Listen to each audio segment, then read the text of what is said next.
우리 앞전에 배운 거 다시 한번 몇 줄 안 되니까 이제 한번 읽고 이제 또 진도 나가겠습니다. 우리가 처음에 이제 성서급신 보살과 마땅히 절해야 하는 모든 분들께 공경히 절하옵니다. 의자의 묶음에 들어가는 행, 말씀을 그같이 요약해서 말하겠다. 이전에 읽지 않았던 말 또한 여기서는 하지 않겠다. 명장력 또한 나에게는 있지 않다. 그렇기에 남을 위한다는 생각 또한 나에게는 없다. 다만 나의 마음 수습하기 위해 나는 이것을 짓는다. 선을 익혀서 나의 믿음의 힘이 잠시나마 또 늘어나게 되고 나와 선임이 같은 이들이 또 만약 이 글들을 보게 된다면 이익이 있게 될 것이다. 여기까지는 이제 전행의 구도, 전행의 말씀이고 이제 본론은 여기서부터입니다. 여가원만 이것은 얻기가 아주 어렵다. 장보의 포부 이룰 수 있게 되고서 만약 여기에서 효육을 성취하지 못한다면 이후에는 어디 원만하게 되겠는가. 어떻게 전번 시간까지 했죠?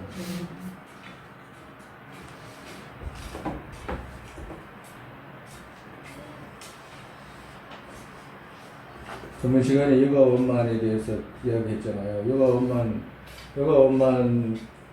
그거 뭐지 8가지 여가하고 자원만, 타원만 5가지 있다고 말씀드린 거 다들 아실 거예요. 그죠? 근데 여기 여가원만이라고 할 때 여가원만이라는 것이 와닿아요? 응? 본인들이 와닿냐고. 아플 때는 다. 그렇지. 아플 때는 와닿는다. 이렇게 제가 뭐 저런 말을 아주 진실한 말씀입니다. 여기는 아플 때는 아무것도 못하거든. 아파보면 아무것도 못하잖아요. 아무튼 감기 몸살에만 걸려가지고 누워있어도 아무것도 못하고 아픈 것밖에 못하거든. 그러니까 다른 거 뭐 아무것도 못하니까 아플 때는 느낀다고 그러잖아. 그죠? 근데 우리가 여가원만이라고 하는 것이 정말해서 인간 몸 받고 그 중에서도 인간 몸 중에서도 이렇게 부처님 가르침 배울 수 있고 그리고 부처님 가르침 뭐 대충 이제 말씀드려도 그렇단 말이에요. 그래서 이걸 귀하게 생각해야 된다라고 이렇게 듣기는 듣는데 그게 귀하게 와닿냐고. 여가원만 중에 우리가 제일 첫 번째 그거 우리가 여가하고 사람으로서 받은 여가 그리고 또 사람 아닌 다른 동물로 태어나지 않아서 여가 얻은 거 있잖아. 그걸 생각을 한다면 진짜 그런 것 같아요. 지옥에 태어나지 않아서 뭐 다행이다. 뭐 축생으로 태어나지 않아서 다행이다. 악으로 태어나지 않아서 다행이다. 그리고 뭐 장수선에 태어나지 않아서 다행이다. 이렇게 말하잖아요.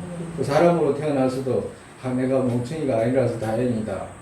뭐 또 그렇지 않으면 오건이 갖춰져 있어서 다행이다. 뭐 이런 생각을 할 거 아니에요. 다 진짜 다행인 것처럼 생각이 드느냐고. 근데 우리가 있잖아요. 이 여가원만이라든지 그 활여가라든지 또 그 5가지 자원만 5가지 타원만 이런 것이 갖춰져서 지금 내가 이 몸으로 부처님 가르침을 정말해서 불도를 정말 소승에서 말하는 그런 그 해탈이 아니라 부처 이룰 수 있는 그런 지위에 나아갈 수 있다라고 있는 조건을 갖췄구나라는 생각을 갖게 되기가 그래 어려워요. 어렵기 때문에 여기다가 제일 먼저 놓으신 거거든요. 그리고 또 그것이 갖춰지지 않으면 못 가, 멀리. 우리가 제일 중요한 것이. 스님이 앞전에 그거 광주에서 마음의 성립 이렇게 해가지고 말씀드렸잖아요. 마음이 성립돼가지고 그 시기라는 것이 다음 생으로 간다는 것에 대한 어떤 확신이 없으면 다음 생이라는 것 자체가 희미하잖아, 자기 머릿속에서. 그리고 온 것 자체도 희미해요. 내가 기억이 없잖아, 실제로. 그렇기 때문에 안 와닿는다니까. 그럼 안 와닿으면 내가 엄마니 와닿지 않으면 자기가 지금 귀한 걸 가지고 있다는 것에 대한 인식을 못 하잖아요. 정말에서 내 몸속에 정말에서 우리 집에 우리가 지금 살아가고 있는 그 집, 자기 각각의 집에 막 어마어마한 금은 보화가 들어가지고 감춰져 있는데도 그 자기가 그 금은 보화가 있는지 없는지 모르면 그 계속 가난한 사람은 그냥 바깥으로 돌아다니면서 그냥 구걸하러 돌아다니는 정도밖에 안 된다니까. 자기 안에 있는 그 보물을 모르면. 근데 그 보물을 알기 위해서는 어떻게 되냐면 가장 중요한 것이 인과에 대한 어떤 생각이 있잖아요. 인과에 대한 생각이 깊이 혼자서라도 해가지고 모든 것이 조건으로 생성되어 있기 때문에 지금 갖고 있는 이 자체가 이 과거의 모습이기 때문에 이 과거의 모습은 인이 없으면 있지 않다는 것에 대한 생각을 무지 많이 해야 된다니까. 한 번 한 거 하고, 두 번 한 거 하고, 세 번 한 거 하고, 5번, 10번, 1000번 한 거 하고, 여가 원만을 받아들이는 인식하는 자체가 틀리잖아요. 우리가 그거 자타교환상에서 보리심 일으키는 방법 할 때 첫 번째는 평등심, 그것도 평등심을 너와 나가 같다라는 마음에 대해서 인식하고 그걸 갖다가 먼저 수습하잖아. 그죠? 근데 그것 또한 자타평등 수습하는 그것 또한 정말해서 인과에 대한 전생이라든지 후생에 대한 어떤 생각이 있지 않으면 그 생각조차도 의미가 없어. 그 생각 자체가. 인과가 성립이 전후생이 성립된 상황이 그 위에서 그것이 그 자타평등이 됐을 때 그 다음 발자국을 옮길 수 있는 것이지 그거 아니고서는 옮길 수가 없다니까요. 그 우리가 제일 중요한 것이 제일 중요하면서도 첫 번째 단추이면서도 가장 중요한 것이 뭐예요? 전생 후생이 있다는 것에 대해서 인식을 무지 많이 해야 돼요. 그것이 기본이 안 되면 아무리 자기가 여가 원만을 갖고 진짜 보물 중에서도 보물 중에서도 보물인 이 여의주 같은 이런 몸을 갖고 있어도 의미를 인식을 못하는 거라. 안 되지, 할 수가 없지.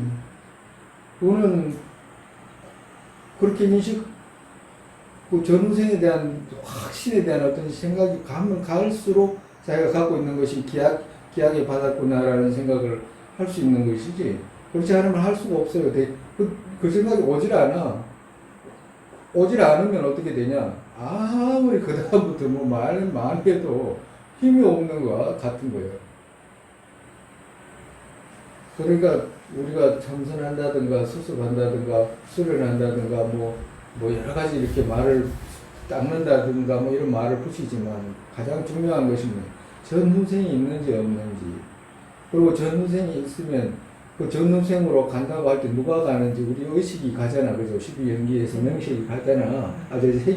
식이 가잖아요. 그와도 같이 이 식이 분명히 있는지 없는지, 그리고 지금 그 부분에 대해서 많은 생각을 자꾸 하다 보면 자연스럽게 그것이 익숙해지는 그런 순간이 올 수밖에 없지 않겠어요? 그래요, 안 그래요? 그렇게 되면 자연스럽게 이 갖고 있는 것에 대해 조건에 대해서 귀하게 생각하고 이 조건을 어떻게든지 좋게 발전시키려고 노력하는 마음이 자연스럽게 따라오지. 이거 앞에 거 다 잊어버리고 뒤에 거 한다, 자기 거 안 됩니다, 그거. 이상할 정도로 자기 거 안 돼요. 아무리 해도 안 됩니다, 그게. 그래서 우리 부처님께서 가장 중요하게 생각하시는 것이 중생이 부처의 길로 가는 데 있어서 가장 중요한 것이 뭐냐? 순서라고 말씀하시잖아. 순서. 차례. 해야 될 차례. 그 차례를 정확하게 밟아야지만이, 그렇잖아요. 뭐든지 순서가 있잖아. 순서가 없이 바늘이 아무리 뭘 한다고 해도 그 바늘 귀에 끼면 실을 안 끼고 안 되잖아요. 과도 같다니까. 그 순서를 따라야지만이 그 순서에 따라야지 발 디딤돌이 생기는 것 같아. 그 디딤돌이 없으면 아무것도 안 돼요. 그래서 하루에 잠깐이라도 잠깐이라도 이 인과로 이루어진 전생에 지금 과의 식이잖아.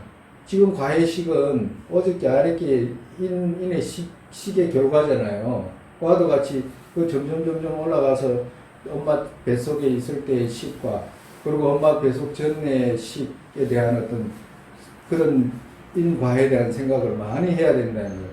그래서 내가 엄마 뱃속에 엄마 처음에 잉태될 때 식은 과의 식이구나. 그러면 그 과의 식 전에는 인의 식은 과거선에서 왔구나라는 것에 대한 어떤 자기 스스로에 대한 어떤 힘찬 생각이 있죠.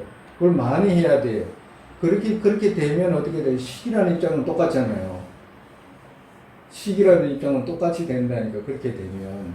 그러니까 식이라는 입장이 똑같이 되면 우리 육도 중생 중에 지금 눈앞에 보이는 어떤 축생이라든지 이런 중생들 있잖아요. 날라다니는 뭐 짐승이라든지 뭐 하다못해 벌레가 됐든지 간에 그 식이 갖고 있는 식이 있잖아. 몸을 갖고 있으면 식하고 몸하고 분리되는 거잖아. 그죠? 과도 같이 테란석파로 태어난 그 중생일 뿐이잖아요. 그러면 그러한 중생 또한 식이 전생에 온 식이 저기에 들어갔다고 생각하면 나 또한 식이 과거 세계에서 이쪽으로 온 것은 똑같은 입장이잖아. 그죠? 그러니까 똑같은 입장이기 때문에 평등한 마음, 다른 유정에게도 평등한 마음을 닦는 것 때도 도움이 될 뿐만 아니라 그 식이 전후생으로 간다는 생각을 갖게 되면 무슨 지금 이 몸은 어떤 인으로 해가지고 내가 지금 갖게 되는 것에 대한 어떤 인과도 다시 그 위에서 생각하게 된다 이 말이야. 그렇게 되면 자연스럽게 지금 갖고 있는 이런 조건이 무지무지 귀한 인 속에서 이런 결과를 내가 갖고 있는 거구나, 이런 보석 같은 이 지금 조건을 갖고 있구나 하는 것에 대한 어떤 이해가 되면 이걸 놓치지 않으려고 그래도 노력하는 힘이 생길 거 아니에요. 그만큼 노력하는 힘이 생기는 만큼 그 다음 발자국을 옮길 수 있지. 그거 안 그러면 결코 안 됩니다. 그게 진짜 안 돼요. 그게 열쇠라는 게 비교로 말하면 우리가 마음이 있는지 없는지 모르면 닦을 필요도 닦아지지도 않잖아요. 마음이 있는지 없는지도 모르는데 어떻게 닦아지나. 그 마음이 수습해지지 않잖아. 발전하려고 하는 생각조차도 할 이유도 안 생기잖아요. 그렇지만 마음이 있다는 걸 알기 때문에 이거 발전시켜야 된다는 생각을 하게 되고, 그리고 그 마음을 끝없이 발전시켜서 육체의 지위로까지 나아갈 수 있다는 생각을 하기 때문에 지금 우리가 시도하는 거잖아. 도전하고 그렇잖아요. 그렇기 때문에 그 도전하는 그 자체가 검생만이 아니라 세세생생 해야 된다는 생각을 갖게 되고, 그리고 이러한 조건조차도 과거의 생에 좋은 조건을 만들었기 때문에 이런 결과를 갖고 있다는 것에 대한 어떤 생각도 자기 스스로가 찬탄해주고 자기 자신을 귀하게 생각해 줄 수 있는 조건이 거기서 생긴다 이 말이에요. 그 다음 문제라 그것이 자꾸 많이 이루어질수록 어떻게 그 다음 문제를 힘차게 끌고 갈 수 있다 이 말이에요. 그래서 적천보살님이나 저승보살뿐만 아니라 대승의 어떤 그 선지식이라든가 부처님께서 그거 말씀해 놓은 중에는 바로 여가 원만이라는 거 있잖아요. 그걸 제일 먼저 놓는 이유가 다 그런 이유라. 그 다음에 오늘 질문 나가면 마치 어두운 밤 구름 속에서 잠깐 번쩍인 번갯불같이 그같이 열의 위심력으로 한때 세간의 복덕과 지혜에 잠시 생긴다. 이건 비유로 말씀하신 거잖아, 그죠? 어떻게 비유로? 우리 중생세계는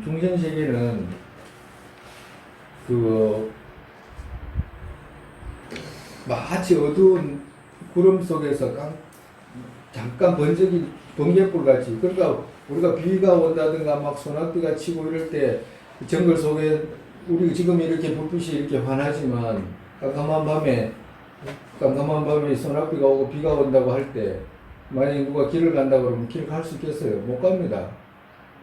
깜깜한 밤에 어떻게 가?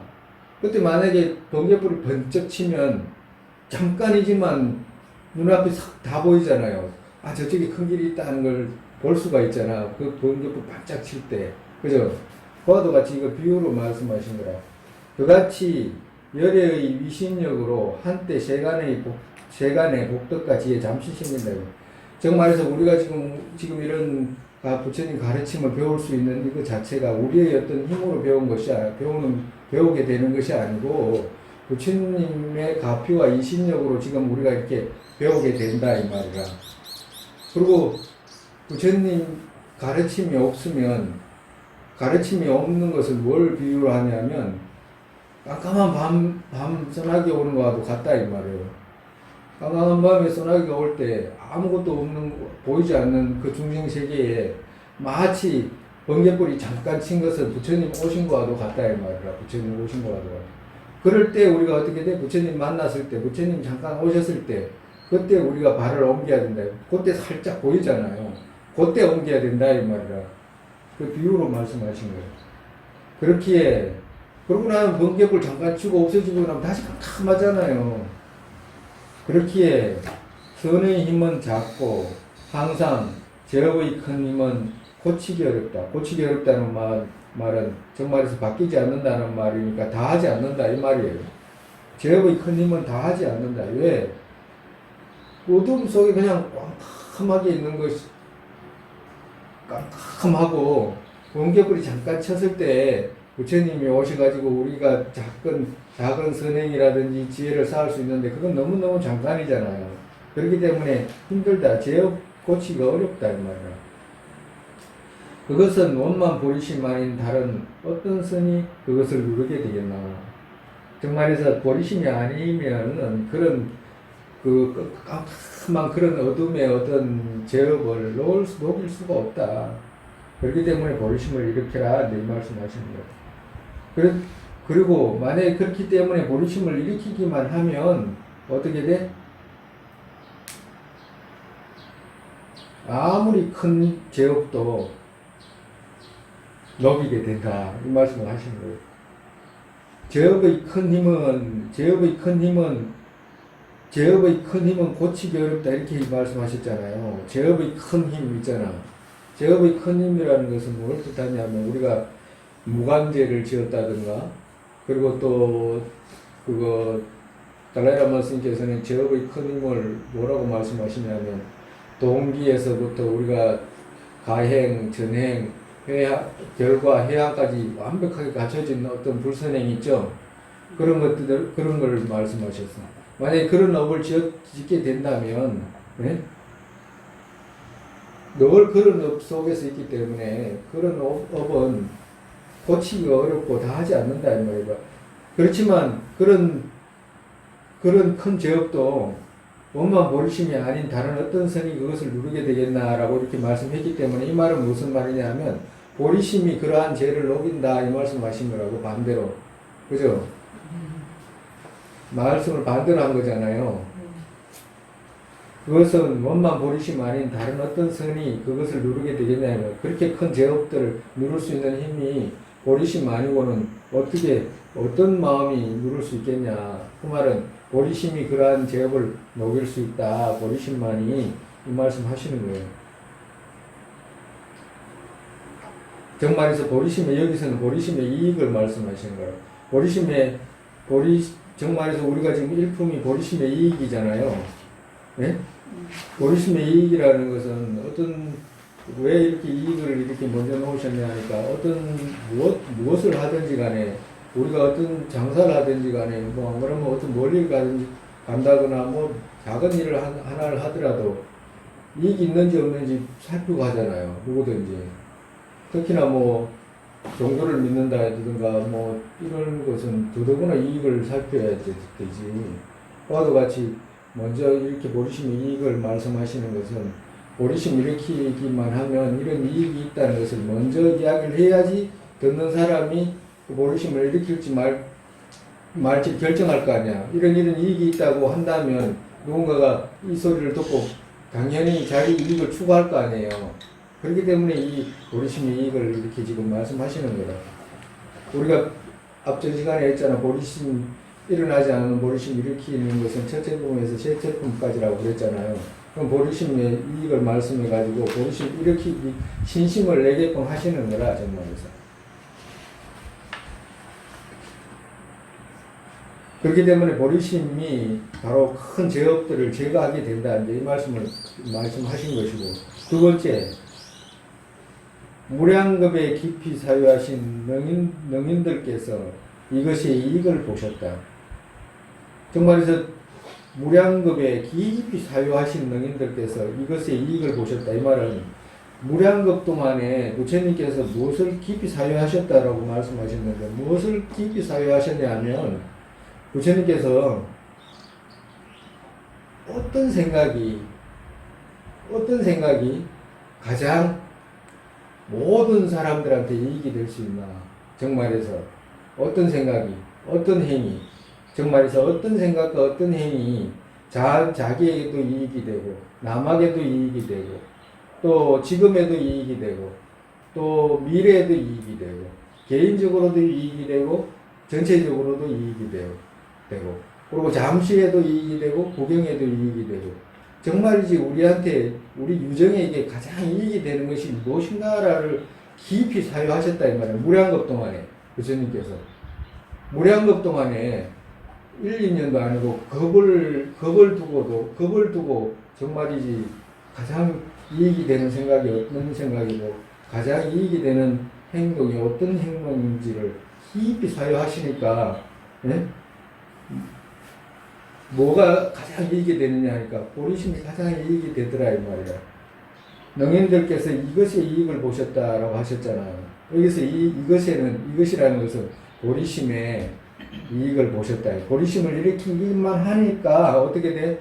자기에게도 이익이 되고 남에게도 이익이 되고 금생에도 이익이 되고 다음 생에도 이익이 되고 또 보리심을 일으키게 하니까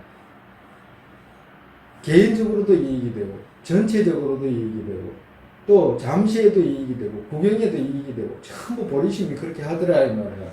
그래서 무량겁에 깊이 사유하신 능인들께서 이것의 이익을 보셨다. 보리심의 이익을 보셨다. 이것이 끝없는 중생의 복덕이기에 세상 안락 편하고 쉽게 얻게 한다. 보리심 이것이 끝없는 중생의 복덕이기에 세상 안락 편하고 쉽게 얻게 한다. 첫 번째 우리가 지금 보리심이 큰 죄업을 제거한다고 했잖아요. 그죠? 그리고 이 지금 개송은 뭐냐? 세상의 안락을 이룰 수 있게 하는 거라. 이 개송이, 보리심이 세상의 안락을 이루게 하신다는 것을 지금 드러내셨다는 말이다.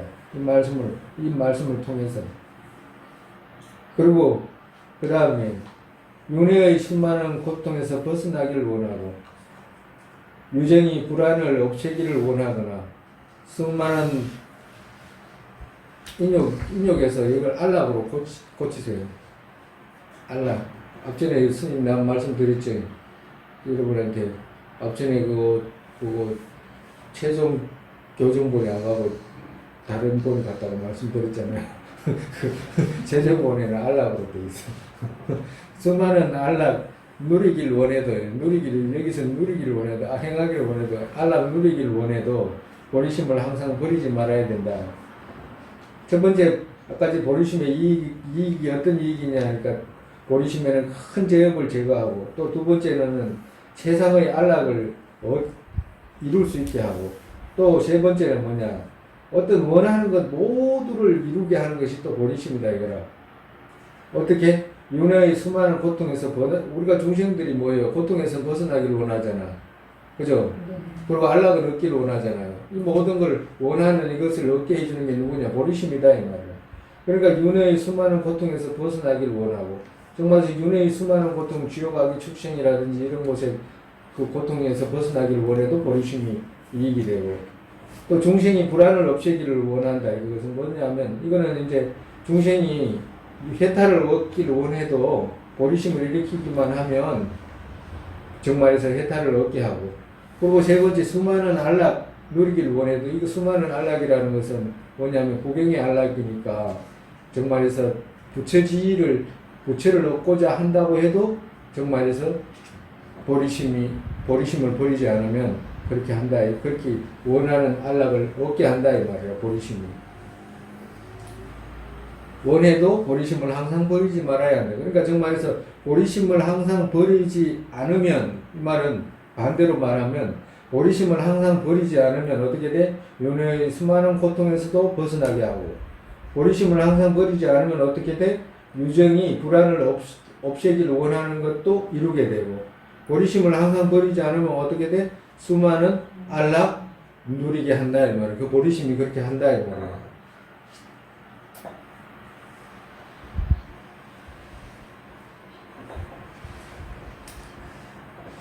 만약 보리심 일으키게 되면 찰나에 윤회의 감옥에 갇힌 괴로운 이들, 부처의 자식으로 불리게 되고 세간의 신과 사람들이 절하게 된다. 만약에 보리심 일으켜가지고 일으켜가지고 일어나게 됐다면 만약에 여기 지금 일어나게 되면 일으키게 되면 이렇게 돼 있잖아, 그죠? 일어나게 되면 이렇게 고치세요. 일어나게 됐다면 보리심 일어나게 됐다면 과거 동사로 만약에 보리심 일으켜가지고 보리심이 일어나게 됐다면 저절로 일어나게 되기만 했다면 윤회의 감옥에 갇힌 괴로운 이들 윤회의 중생인데도 어떻게 돼? 부처의 자식으로 불리게 된다 이 말이야. 불리게 된다. 우리가 지금 그거 절에 다니는 분들한테 보살이라고 이야기하잖아요. 보살은 부처의 자식을 보살이라고 그러잖아. 네. 그죠? 부처를 이룰 수 있는 분은 보살이라고 그러죠. 근데 그 보살님들이 대승의 마음이 있는 거예요? 있어서 불리는 거예요? 없어서 불리는 거예요? 없어도 네? 있어요. 있어요? 있어야 보살이 된다. 있어야지 보살이라고 하지. 근데 우리는 절에 오기만 하면 이제 그러잖아요. 보살이라고 그러잖아요. 부처의 자식이라고.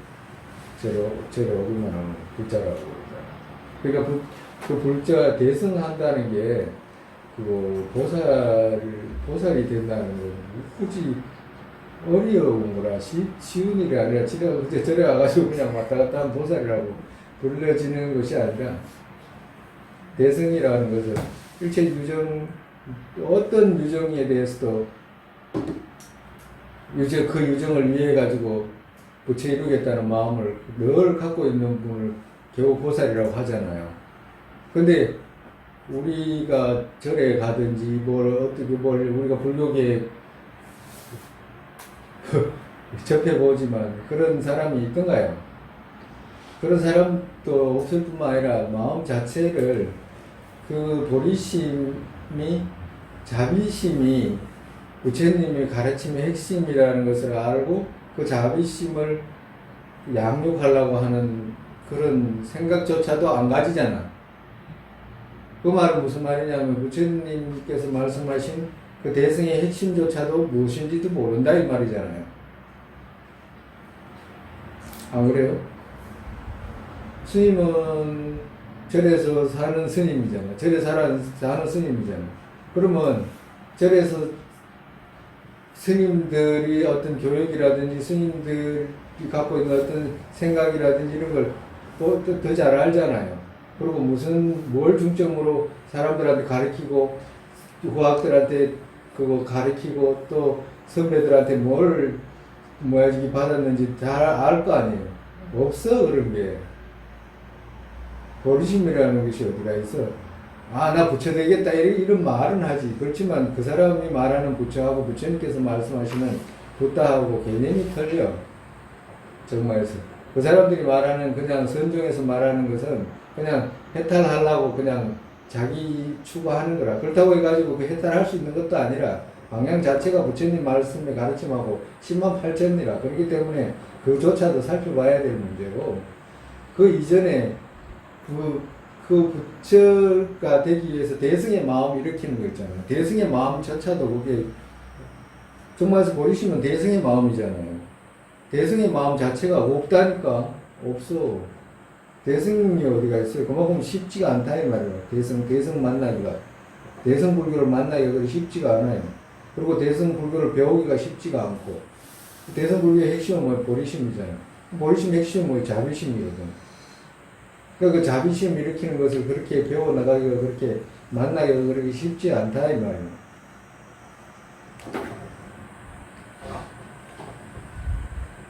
그렇지만 만약에 부처님 가르침을 통해서 보리심을 일으켜가지고 일어나게 된다면 그 사람에게 그 사람이 아니라 꼭 사람일 필요도 없어요. 그 사람 축생이라도 어렵긴 하겠지만 만약에 개라든지 뭐 소라든지 말이라든지 이거 보리심을 일으킬 수 있을 거 아니에요. 만약에 그 보리심을 일으켰다고 하면 거기에다가 신들이 모든 신들이 가가지고 절을 한다 이 말이야. 꼭 사람이 꼭 보리심을 일으켜야 될 이유가 있나? 다른 어떤 육도 중생들이 어떤 유정이라고 하면 다 마음을 일으킬 수가 있는 건데 다만 어렵다는 거지. 귀하다는 거지. 그렇지만 그렇게 일으키기만 하면 부처의 자식으로 불리게 된다. 그렇기 때문에 세간의 신과 사람들이 절하게 된다는 거지.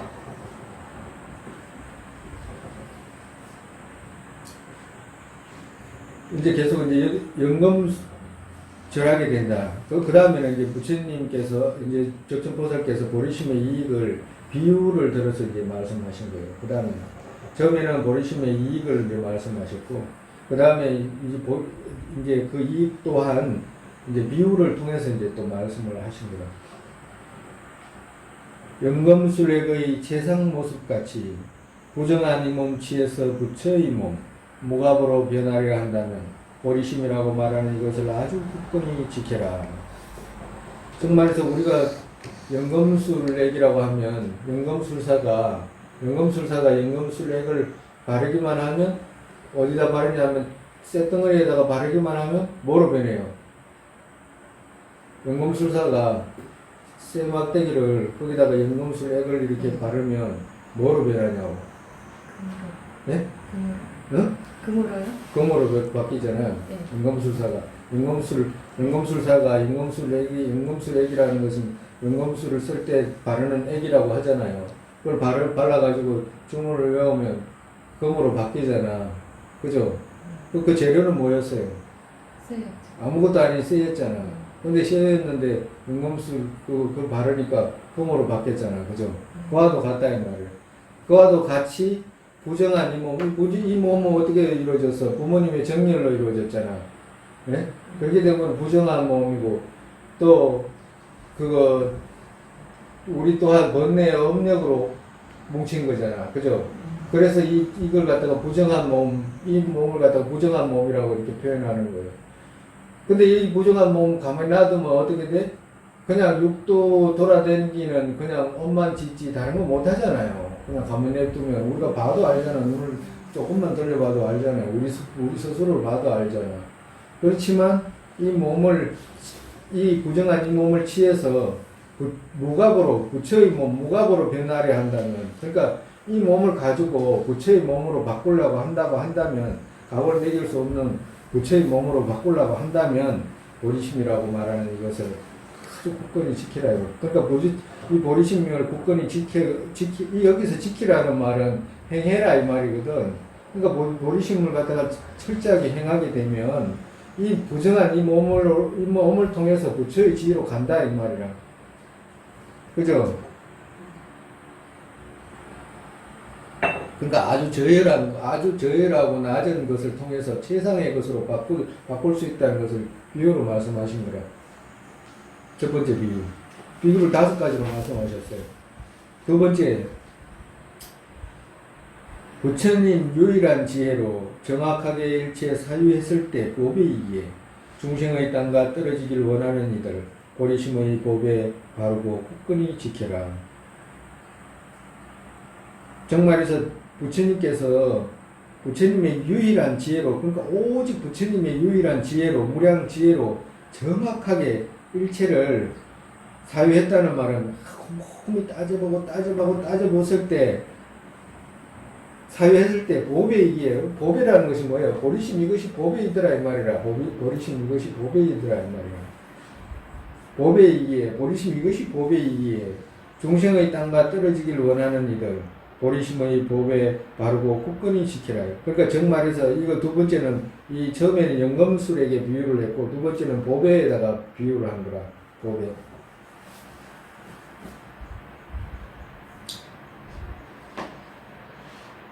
우리가 온만이 변명 이렇게 하잖아요. 온만이 반명, 온만이 반명도 온만이 반명을 갖다가 해석할 때도 그거 만이라고 하는 것을 보배라고 표현하거든. 만이는 보배는 뭘 뜻하냐면 보리심을 뜻한다고. 보리심. 옴이라고 하는 것이 옴아홈이라고 하는 글자가 그 세 가지 다 들어있거든. 그러니까 옴아홈 안에는 정말 부처님이 신구의 상업을 표현한 것이고 옴만이라고 하는 것은 보리심을 표현한 거거든.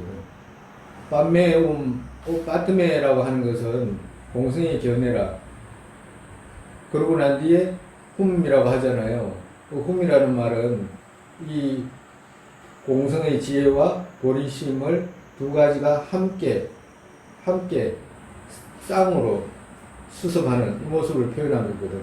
그래서 공성의 지혜와 보리심을 함께 수습하면 뭘 얻느냐 하면 옴이라고 하는 옴아옴이라고 하는 부처님 신구의 상업을 정득을 하는 거예요. 그래서 온만이 반명 안에 이런 뜻도 있다 이 말이에요. 수많은 뜻이 있는데 이렇게도 해석을 하는 그거 가지가 있다 이 말이에요. 그래서 그 보배라고 여기서 말할 때는 그 만이가 보배라. 그래서 이것이 뭐냐, 보리심, 이것이 예의지와 같다 이 말이야. 보리심. 그러니까 얻기는 어렵고 아주 가치가 큰 것에다가 비유를 하고, 다음에는 다른 선은 모두 파초 같아서 열매 맺고서 다하게 되는 성질. 보리심의 나무는 항상 또 열매 맺을 뿐만 아니라 늘어나게 된다. 여기서는 이제 그 나무에다가 비유했잖아요. 나무에다가. 다른 선은 이렇게 표현했는데, 보리심 아닌 다른 선. 정말에서 보리심을 지니고 하지 않았던 다른 선 있잖아. 선도 많잖아. 그죠? 선행이라고 할 때 꼭 보리심을 가지고 선행하는 건 아니잖아요. 다른 종교를 갖고 있는 사람들도 선행을 하잖아.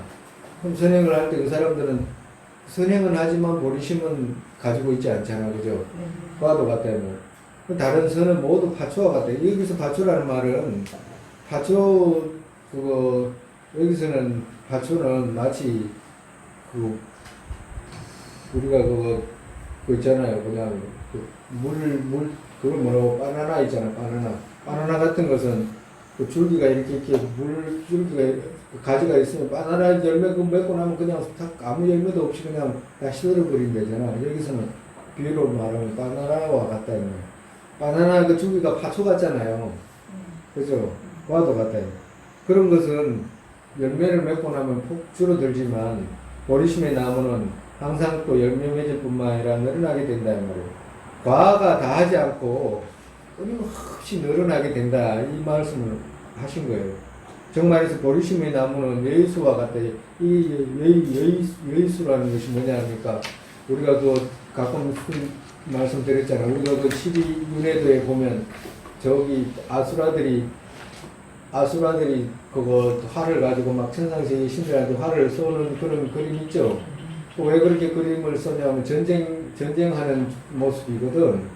왜 그러냐 하니까 아수라 세계에 그 나무 있잖아요. 나무 기둥은 자기들 세계에 있는데 열매는 천상세계가 열리니까 천상세계 신들은 그 열매를 그냥 계속 향유하는데, 아수라들은 질투가 나가지고 자기 열매 자기들을 못 따먹고 그냥 자기 땅에 심어가지고 있는데, 누가 따먹기는 누가 따먹는 천상세계 띵들이 따먹을 거니까 그거다가 싸움을 하는 거거든. 그 나무가 뭐냐 하니까 그 나무가 예의수다 이 말이에요. 그 나무가. 그 나무 특징이 뭐냐 하니까, 그 나무는 열매가 끝나는 일이 없어. 열매가 계속 따도 그 열매가 우리는 어떤 과일을 열매 따고 나면 없잖아요. 근데 그와도 같지 않고 이 나무는 열매가 끝없이 열린다 이 말이에요. 그래서 예의수라고. 이름이 예의수다 이 말이에요. 세 번째 이제 비유를 들었잖아요. 그죠? 그와도 같다. 또 아주 제거하기 어려운 죄지었다면 용사에 의지해서 길의 큰 두려움 제거하는 것과 같이 어딘가에 의지해서 잠깐만에 벗어나게 된다. 거기에 거면한 이들이 어찌 의지하지 않으랴. 이거는 이제 아주 제거하기 어려운 죄지었다면 또 이렇게 했잖아요. 네? 만약에 누군가가 아주 힘도 없는 어떤 사람이 아주 허약하고 막 병들고 뭐야지 또 자기 스스로는 어떤 그 뭐야지 지혜도 부족하고 힘도 없고 이래가지고 헤쳐나갈 힘이 없는 사람이 어떤 길을 갈 때 아주 뒤 옆에서 막 어떤 막 장수같이 막 든든한 용사 같은 이런 사람이 만약에 길을 같이 가게 된다면 어려움이라든지 도둑이라든지 이런 사람이 그 용사 그런 사람을 보고 무서워서 덤비지도 못할 거고 어려운 것은 자연스럽게 그 사람이 다 해결해야 할 거 아니에요. 그죠? 봐도 같이 비유를 그렇게 들은 거라. 그렇기 때문에 아주 제거하기 어려운 죄지었다면 이 말 했잖아요. 그러니까 우리는 제거하기 어려운 그런 죄를 지었는데 그건 누가 제거하냐면 보리심이 제거한다 이 말이에요. 정말에서 어딘가에 의지해서 잠깐만에 벗어나게 된다. 거기에 건면한 이들이 어찌 의지하지 않으랴 이 말은 정말에서 보리심에 의지하기만 하면 예? 제거하기 어려운 죄에 제거하게 된다 이 말이야. 용사에 의지해서 큰 어려움 없이 길을 가듯이 보리심이라는 것이 일으키기만 하면 그 제거하기 어려운 죄 또한 예? 제거하게 된다 이 말이야. 큰 두려움에서 구할 수 있다 이 말이야.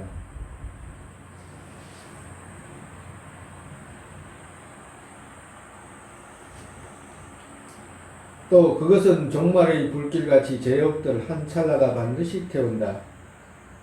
그것의 한량없는 이익들 미륵도살께서 선생에게 말씀하셨다.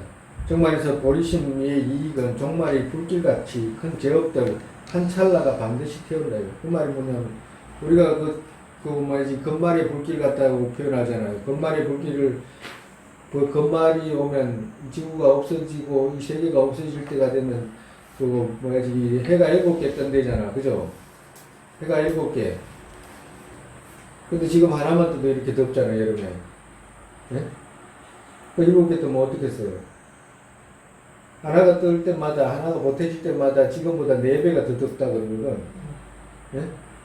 그럼 4배가 더 덥다 그러니까, 지금 하나가 떴는데도 이렇게 더우니까, 4배, 하나가 더 뜨면 다 죽을 거라. 그죠? 사람은 아마 못 살겠지. 60도 되고. 네? 오늘 30도면 60도. 아니 4배 지금 30도니까 4배면 120도 네? 120도 되는 중생은 못 살겠죠. 120도 그 뜨거운 날에는 못 살 거 아니에요. 그러니까 하나가 더 뜨면 120도 정도가 되고 여기서 하나가 더 뜨면 몇 도가 돼요? 480도? 그래요? 그러면 하나가 더 뜬다 하면 몇 개가 돼요? 480에 또 4배. 480에. 1000도가 1700도 되는 그러니까 건말에 불길이 다가올 때는 해가 7개 뜬다고 이렇게 말씀하셨잖아요. 구사론에 나와. 해가 7개 뜨는데 그 뜰 때마다 4배씩 뜨거워진다고 그래. 한번 뜬 것에서 또 4배, 뜬 것에서 4배. 그러니까 우리가 몇 번만, 두 개만 떠도 아마 지구상에 있는 아마 물 같은 거 아마 다 사라질 거라. 물뿐만 아니라, 그래서 나중에 지구상에 7개가 떴을 때는 특걸도 남기지 않고 싹 다 불길에 다 없어진다고 말씀하시잖아요. 건말이 오면. 그래가지고 건말이 다시 이제 끝나고 난 뒤에 다시 이제 공학에 돌아가가지고 다시 이제 주하는 세계로 이제 다시 생으로 이제 돌아오겠지. 과도 같다고. 그렇지만 그 건말의 불길이 얼마나 뜨거우면 지구 자체가 그 건말의 불길 안에는 남을 수가 없잖아. 과도 같이 보리심이 일으키기만 하면 큰 제업들을 그렇게 다 녹여버린다 이 말이에요. 그만큼 보리심이 그렇게 큰 이익이 있다 이 말씀하시는 거예요. 그래서 그것의 한량없는 이익들 무력보살께서 선제에게 말씀하셨다. 선제도 화엄경에서 이렇게 말씀하셨다. 그래서 경전에서 있는 어떤 그거 보리심의 이익을 5가지를 적천보살께서 이렇게 안배하신 거예요. 보리심을 요약하면 2가지 형태로 알아야 한다. 즉 보리를 원하는 마음과 보리에 들어가는 마음과 보리를 원하는 마음은 원보리심이라고 그러죠. 그죠? 우리가 지금 앞에 배운 거 있잖아요. 앞에 배운 것은 원보리심하고 행보리심에 들어오지도 않은 이익을 말씀하신 거라 우리가 지금 더 앞으로 가면서록 더 어떠냐고 행보리심과 원보리심의 이익을 더 앞으로 가면 갈수록 더 많이 말씀하시는 거예요. 보리심을 요약하면 2가지 형태다. 보리를 원하는 마음과 보리에 들어가는 마음이다. 보리를 원하는 마음은 뭐냐? 원하는 것이잖아요. 그죠? 원보리심이고 보리에 들어가는 마음은 행보리심이다. 원하는 마음은 우리가 쉽게 알 수 있죠. 그죠? 내가 어디 가야 되겠다 싶으면 어디 가야지라고 하는 그 마음을 일으키는 것이 원보리심이고 이렇게 했으면 그 길로 가는 거 있잖아. 걸음을 걸어가든지 차를 타고 가든지 그것이 이제 그 행하는 마음이잖아요. 근데 여기서 행하는 마음, 행보리심은 뭐냐면 육바라미를 행한다 이 말이에요. 실행하는 보리심이다 이 말이에요.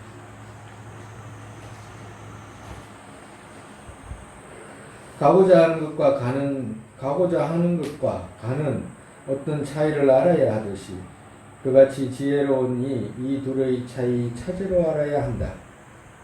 보리 원하는 마음에서 윤회의 가고 크게 생겨도 보리 원하기만 해도 윤회의 가고가 막 끝없이 생겨도 그죠? 생긴다 이 말이야. 어떤 들어가는 마음 그같이 복덕 끊임없이 생기지는 않는다.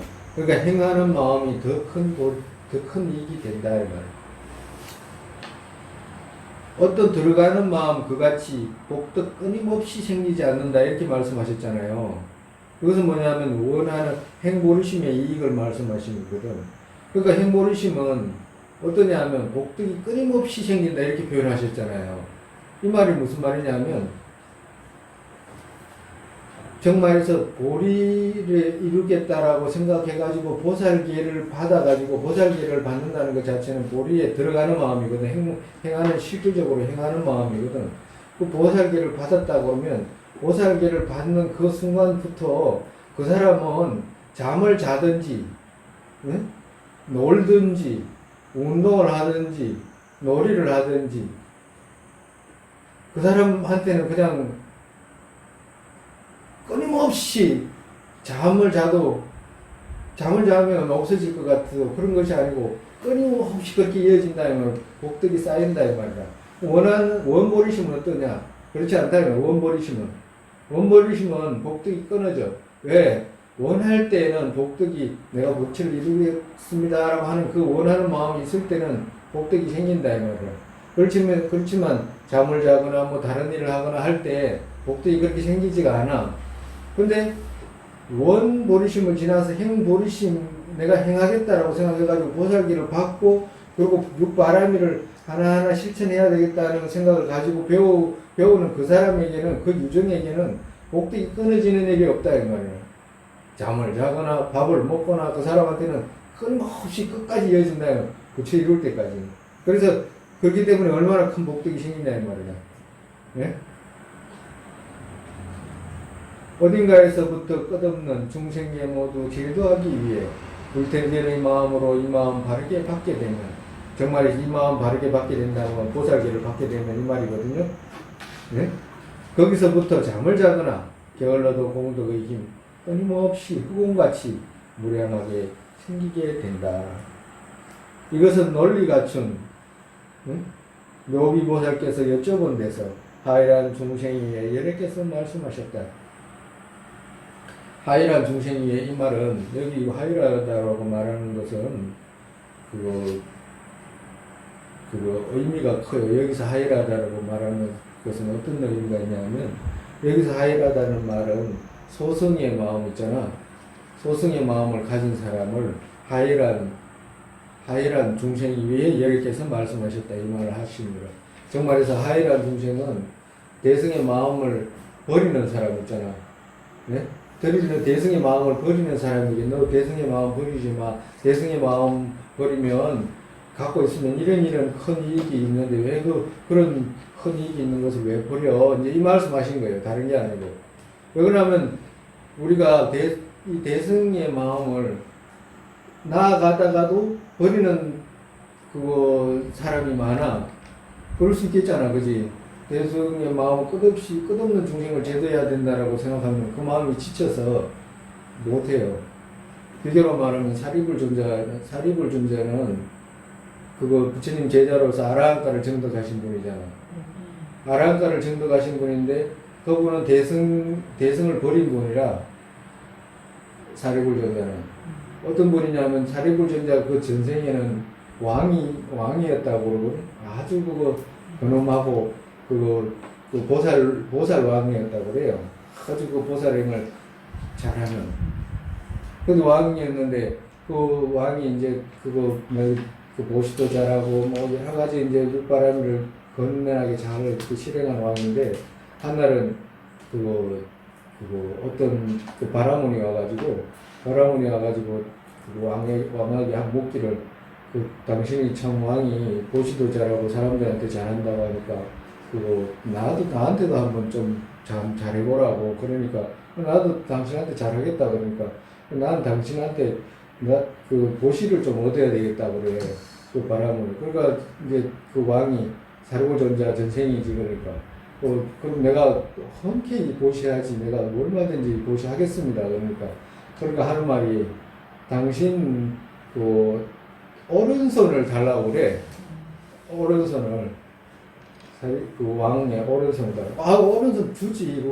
못 주겠냐고. 그러면서 이제 칼을 가지고 이제 왼손을 가지고 이제 칼을 잘랐잖아요.